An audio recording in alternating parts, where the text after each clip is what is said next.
역사 속에는 때로는 금기처럼 여겨지는 사랑 이야기가 존재하죠. 그 중에서도 신라의 김춘추와 문명왕후의 결합은 오랜 시간 많은 이들의 입에 오르내리며 뜨거운 논쟁을 불러일으켰습니다. 문명왕후는 다름 아닌 김춘추의 첫 번째 아내였던 보라공주의 친동생이었으니 이들의 관계가 단순한 로맨스를 넘어선 특별한 의미를 가졌으리라는 짐작은 어렵지 않을 겁니다. 이들의 만남은 개인의 비극적인 사건과 신라의 거대한 운명이 복잡하게 얽혀 만들어진 어쩌면 피할 수 없었던 선택이었을지도 모릅니다. 과연 무엇이 이들을 당시의 사회적 금기를 뛰어넘어 하나로 만들었을까요?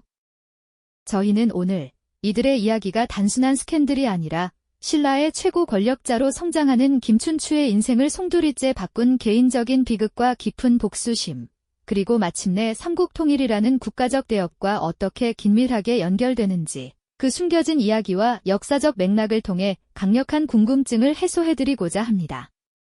이들의 관계 속에는 우리가 미처 알지 못했던 인간적인 고뇌와 정치적 결단이 담겨 있을 테니까요. 먼저 김춘추라는 인물이 어떤 배경 속에서 성장했는지 잠시 살펴보는 것이 좋겠습니다. 신라 사회를 지배했던 독특하고도 강력한 신분제도, 바로 골품제였죠. 이 제도는 개인이 태어날 때부터 정치적, 사회적 지위는 물론 심지어는 집의 크기나 옷의 색깔까지도 엄격하게 규정하는 강력한 틀이었습니다. 김춘추는 처음에는 성골이었으나 진덕여왕을 마지막으로 성골의 대가 끊기면서 진골 출신으로 왕위에 오르는 첫 번째 인물이 됩니다. 그는 이 골품제의 한계 속에서도 자신의 입지를 다져나가야 했고, 이는 그의 정치적 행보에 많은 영향을 미쳤을 겁니다. 이런 배경 속에서 김춘추의 삶을 완전히 뒤바꾼 충격적인 사건이 발생합니다. 때는 642년, 백제 의자왕의 대대적인 공격으로 신라의 서쪽 요충지였던 대야성이 함락되는 비극이 벌어진 것이죠. 대야성은 신라 서부 방어의 핵심 거점이었을 뿐만 아니라 가야 지역을 아우르는 중요한 전략적 요충지였습니다. 이곳이 백제의 손에 넘어가면서 신라의 국경은 크게 위협받게 되었고, 이는 단순히 영토 상실을 넘어 신라 전체에 큰 충격을 안겨주었습니다. 이 전투에서 대야성 도독이었던 김품석은 백제군에 의해 참혹하게 살해되었고, 그의 아내와 어린 자식들 역시 무참히 목숨을 잃었습니다. 그런데 여기서 김품석의 아내가 바로 김춘추의 첫 번째 아내였던 보라공주였다는 사실을 아셨나요? 보라공주는 김춘추와 사랑하는 사이였고, 그들 사이에는 사랑스러운 자녀들도 있었죠. 그날의 비극은 단순한 패배를 넘어 김춘추 개인의 삶을 송두리째 뒤흔드는 거대한 상실이었습니다. 사랑하는 아내 보라공주와 자식들을 한순간에 잃었으니 그 슬픔과 절망은 감히 헤아릴 수 없었을 겁니다. 더군다나 그들의 목이 백제로 보내져 전시되었다는 기록은 김춘추에게 잊을 수 없는 치욕이자 깊은 상처로 남았을 테죠. 이 사건은 김춘추의 가슴에 깊은 개인적인 상처를 남겼을 뿐만 아니라 백제에 대한 강렬한 복수심을 불태우는 결정적인 계기가 됩니다. 그의 삶의 방향을 완전히 바꿔놓은 전환점이었던 것이죠. 대야성의 비극은 김춘추에게 단순히 사랑하는 가족을 잃은 슬픔을 넘어섰습니다. 이는 한 국가의 지도자로서 자신의 가족조차 지키지 못했다는 깊은 자책감과 함께 백제라는 강대한 적에 대한 분노를 안겨주었을 겁니다. 이 순간부터 김춘추의 마음속에는 백제에 대한 처절한 복수심과 함께 신라의 안녕을 위해서는 삼국통일이 반드시 이루어져야 한다는 강력한 신념이 자리 잡게 됩니다. 개인적인 비극이 국가적인 대업으로 연결되는 참으로 운명적인 순간이었죠. 그의 모든 외교적 노력과 정치적 행보가 이 하나의 목표를 향해 나아가기 시작한 것입니다. 대야성의 비극 이후 김춘추의 가슴에는 백제에 대한 복수심과 신라의 미래를 위한 삼국통일의 염원이 활활 타올랐습니다. 하지만 그 거대한 목표를 이루기 위해서는 개인적인 슬픔을 넘어선 냉철한 결단과 강력한 기반이 필요했죠. 바로 이때 그의 삶에 새로운 인연이 찾아옵니다. 놀랍게도 그 인연은 그의 첫 아내 보라공주의 친동생 문희였습니다. 훗날 문명왕후가 되는 그녀와의 결합은 당시 신라 사회에서는 쉽게 받아들여지기 힘든 일종의 금기였습니다. 사랑하는 아내를 잃은 지 얼마 되지 않아 그 아내의 친동생과 혼인을 한다는 것은 분명 많은 이들의 입방아에 오르내릴 일이었을 겁니다. 특히 엄격한 골품제와 유교적 가치관이 혼재하던 신라 왕실에서 이러한 형태의 결혼은 단순한 스캔들을 넘어선 사회적 논란을 불러일으킬 소지가 다분했죠. 그러나 김춘추는 왜 이러한 금기를 깨고 문희와 손을 잡았을까요? 그의 선택은 결코 감정적인 충동이나 단순한 로맨스가 아니었습니다.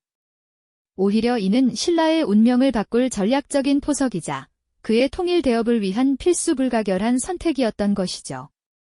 당시 신라 왕실은 성골 남성의 씨가 마르면서 왕위 계승에 큰 위기를 겪고 있었습니다. 김춘추는 진골 출신으로서 왕위 계승의 정통성을 확보하는 것이 무엇보다 중요했죠. 문희는 비록 진골이었지만 김유신의 친동생이자 가약의 명문가의 후손으로서 강력한 정치적 배경을 가지고 있었습니다. 김유신은 신라 최고의 무장으로서 이미 김춘추의 든든한 동맹이었지만 혈연으로 맺어진 관계는 그 어떤 정치적 협력보다도 견고한 유대감을 형성할 수 있었을 겁니다. 문희와의 결혼은 김춘추에게 김유신이라는 강력한 군사적 지지 세력을 더욱 확고히 해주고 동시에 왕실의 정통성을 강화하며 자신의 정치적 입지를 다지는 중요한 발판이 되어주었습니다. 마치 굳건한 성벽을 쌓듯 그의 정치적 기반을 한층 더 단단하게 만드는 계기가 되었던 것이죠. 게다가 문희에게는 특별한 이야기가 전해져 내려왔으니 바로 김유신의 누이 보희가 꾼 꿈을 사서 그 꿈이 현실이 되었다는 일화입니다. 언니 보희가 서라벌 길거리에 올라가 오줌을 눈이 온 서라벌이 잠기는 꿈을 꾸자 문희가 그 꿈을 비단 치마 값에 사게 됩니다. 며칠 뒤 김춘추와의 만남이 이루어졌고 이내 그는 문희를 자신의 배필로 맞이하게 되죠. 이러한 이야기는 단순한 우연을 넘어 두 사람의 결합이 하늘의 뜻이자 신라의 미래를 위한 운명적인 만남이었음을 암시하는 신성한 상징처럼 여겨졌습니다. 이는 당시 사람들에게 두 사람의 다소 파격적인 결혼을 납득시키는 하나의 명분이 되었을지도 모릅니다.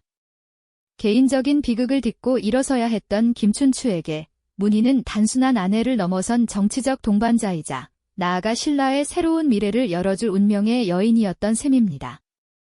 그렇게 금기를 넘어선 김춘추와 문희의 결합은 신라의 역사를 새로운 국면으로 이끌었습니다.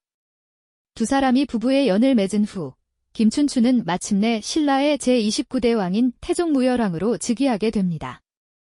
그의 즉위는 신라 왕실의 진골시대 개막을 알리는 동시에 삼국통일이라는 원대한 꿈을 향한 첫걸음이었죠.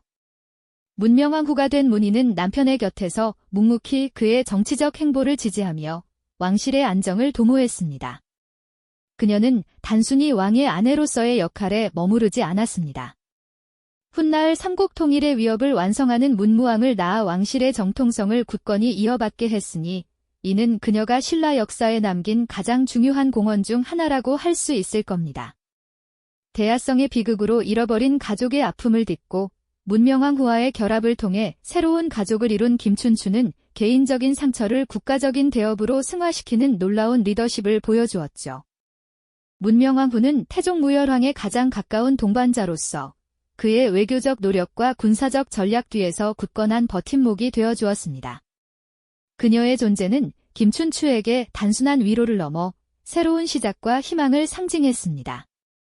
두 사람은 개인적인 아픔과 사회적 제약을 넘어 신라의 번영과 삼국통일이라는 거대한 공동의 목표를 향해 나아가는 끈끈한 결속력을 보여주었습니다. 마치 거대한 배가 거친 파도를 헤치고 나아가듯 이들 부부는 함께 신라의 미래를 향한 키를 잡았던 것이죠. 태종무열왕은 당나라와의 동맹을 강화하고 백제를 공격하는 등 활발한 외교와 군사 활동을 펼쳤고 그 과정에서 문명왕 후는 왕실의 안정을 책임지며 그의 등 뒤를 든든히 지켰습니다. 이들의 관계는 단순한 부부의 연을 넘어 국가의 운명을 함께 짊어진 위대한 파트너십으로 빛났습니다. 그렇다면 후대의 사람들은 김춘추와 문명왕 후의 이러한 금기를 넘는 결합을 어떻게 평가했을까요? 겉으로 보기에는 파격적이고 논란의 여지가 있는 관계였을지 모르지만 역사는 그들의 선택이 신라 왕실의 정통성을 굳건히 하고 나아가 삼국통일이라는 대업에 결정적인 영향을 미쳤음을 명확히 보여주고 있습니다. 그들의 결합은 단순한 금단의 로맨스라는 표면적인 이야기 너머에 당시 신라가 처했던 복잡한 정치적 상황과 개인적인 비극, 그리고 국가의 미래를 위한 냉철한 계산이 어우러진 무게감 있는 선택이었던 것이죠. 마치 얽히고 설킨 실타래 속에서 가장 튼튼한 매듭을 찾아 묶은 것과 같다고 할까요? 대야성의 비극에서 시작된 김춘추의 처절한 복수심과 신라를 위한 통일의 염원은 문명왕후와의 결합을 통해 마침내 거대한 역사적 흐름 속으로 수렴됩니다. 개인적인 아픔을 극복하고 왕위에 오른 태종 무열왕과 그의 가장 강력한 지지자이자 동반자로서 통일대업의 기반을 닦은 문명왕후. 이들의 이야기는 단순한 개인의 사랑을 넘어 한 국가의 운명을 바꾼 위대한 파트너십으로 재조명되어야 마땅합니다. 우리는 이들의 삶을 통해 개인의 비극을 딛고 일어서는 인간의 강인한 의지를 엿볼 수 있습니다. 또한 한 개인의 선택과 감정이 어떻게 역사의 큰 흐름을 만들어가는지 그 웅장한 과정을 깊이 있게 이해할 수 있게 되죠. 우리가 피상적으로만 알고 있던 금단의 사랑이 사실은 훨씬 더 깊고 복합적인 역사적 맥락을 가졌다는 깨달음은 우리에게 지적인 충격과 함께 깊은 감동을 선사합니다. 문명왕후와 김춘추의 이야기는 단순히 과거의 로맨스에 그치지 않습니다. 개인적인 비극과 당시 사회의 엄격한 제약 속에서도 더 큰 목표를 향해 나아간 인간의 굳건한 의지와 결단이 어떻게 역사를 형성하는지 보여주는 살아있는 증거라고 할 수 있습니다.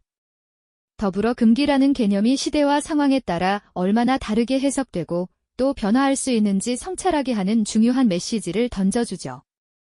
그들의 금단의 사랑은 비난의 대상이 아닌 격동의 시대 속에서 신라의 미래를 위해 불가피했고 어쩌면 필연적이었던 선택의 기록으로 우리에게 남아 있습니다. 그들의 용기 있는 선택이 없었다면 우리는 지금의 찬란한 통일 신라의 역사를 알 수 없었을지도 모릅니다. 이 영상이 도움이 되셨다면 좋아요와 구독 부탁드립니다. 여러분의 응원이 제게 큰 힘이 됩니다. 다음 영상에서도 더 유용한 정보를 공유하겠습니다. 감사합니다.